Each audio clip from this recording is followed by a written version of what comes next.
Welcome to Democracy Now!, democracynow.org, the War and Peace Report. I'm Amy Goodman.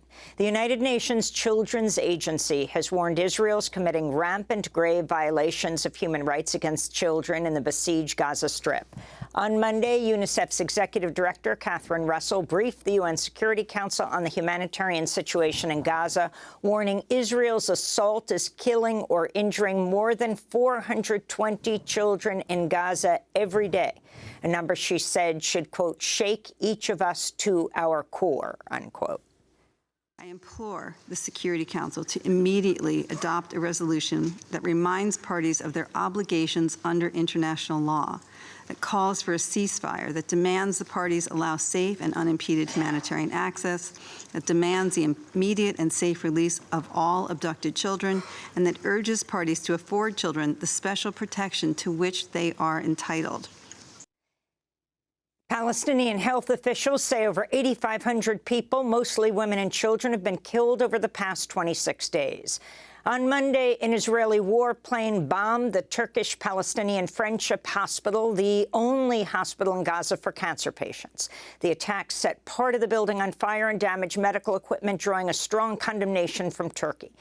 In the past 24 hours, Israeli air raids have also struck near the European hospital, the Indonesia hospital, and flattened homes in the vicinity of the Al-Quds hospital, where some 14,000 Palestinians are sheltering.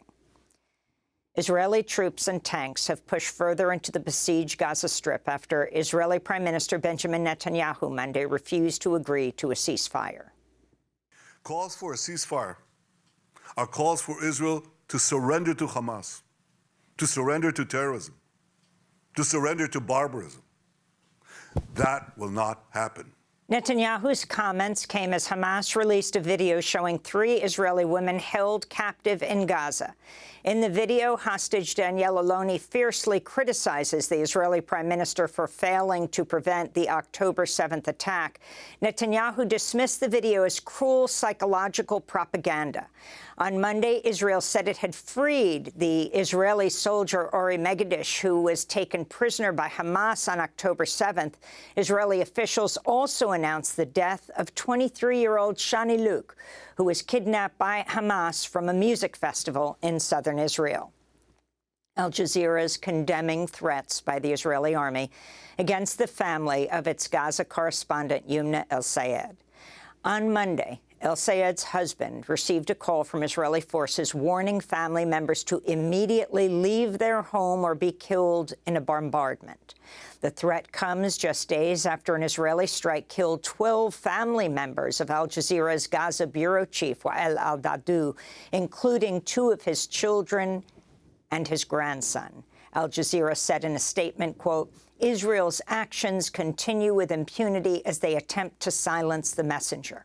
Democracy Now! Spoke to Yumna El-Sayed last week. Homes were targeted. Hospitals were targeted in these same areas that people were asked to evacuate. Hundreds of families who had evacuated from the north and from Gaza City were killed in those bombings. When we say there's no safe place in Gaza, we're not lying. At least 31 journalists have been killed since October 7th across the region, 26 Palestinian, 4 Israeli, and 1 Lebanese. Among the casualties, Reuters visual journalist Aissam Abdullah, who was killed in southern Lebanon October 13th. A preliminary investigation by Reporters Without Borders found Abdullah and the group of journalists he was with were targeted by Israeli forces. RSF said, quote, 2 strikes in the same place in such a short space of time, just over 30 seconds, from the same direction clearly indicate precise targeting. To see our interview with his friend, go to democracynow.org. In Canada, crowds of protesters Monday led several sit-ins at the offices of Parliament members in Montreal and across at least a dozen other Canadian cities, demanding an immediate ceasefire in Gaza. We were joined by over 20 office occupations across the country from coast to coast of individuals not affiliated with any one organization, just individuals that represent the vast majority of Canadians who want to see our government taking action on a genocide that is being live streamed. We want an end to the siege in Gaza, and we want to see our federal members of parliament acting on it as decisively as their constituencies clearly are demanding that they do. Meanwhile, in Toronto, over 100 workers rallied outside the manufacturing plant and global headquarters of the security and defense company Incas, which produces arms exported to Israel. Protesters are demanding Canada end its weapons trade with Israel, which they say are being used for the ethnic cleansing of Palestinians. In Russia's North Caucasus region, a mob of hundreds of young men stormed the runway of an airport in Dagestan Sunday evening, appearing to search for Jewish passengers on a flight from Israel. Police say they arrested 60 of the rioters. The founder of Telegram said after the attack, the social media platform had shut down the accounts that organized the mob. Dagestan's governor condemned the attack, writing on Telegram, quote, "There's no honor in hurling abuse at strangers, searching their pockets, looking for their passports." On Monday, Russian President Vladimir Putin blamed Western spy agencies and Ukrainian agents for the riot. The White House dismissed the claim and condemned Putin for not doing more to condemn the violence. Here in the United States, federal officials say there's been a spike in hate crimes and threats against Jewish, Arab, and Muslim communities since Israel began its assault on Gaza in response to Hamas's surprise attack on October 7th. In New York, the FBI is investigating violent threats against student organizations, Jewish student organizations, on the Cornell University campus. New York Governor Kathy Hochul visited Cornell Monday, promising the state would boost efforts to monitor social media for anti-Semitic hate speech.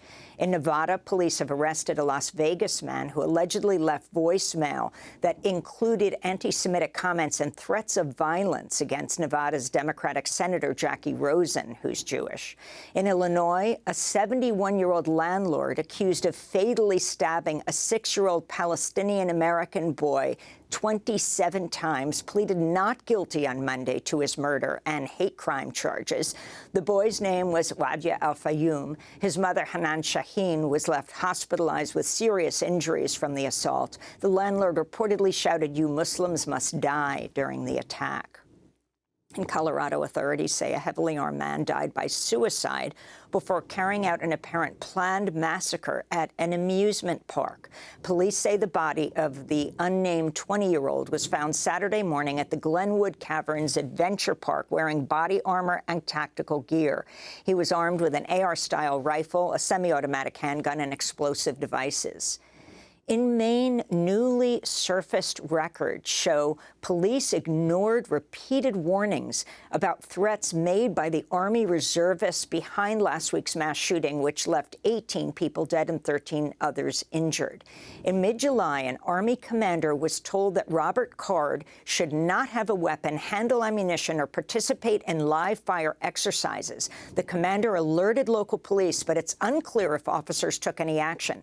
And just 6 weeks ago, police records show Card punched a friend and stated he was planning to, quote, shoot up the drill center where his Army Reserve unit is based. An officer performed a wellness check on Card, but gave up after Card did not answer the door.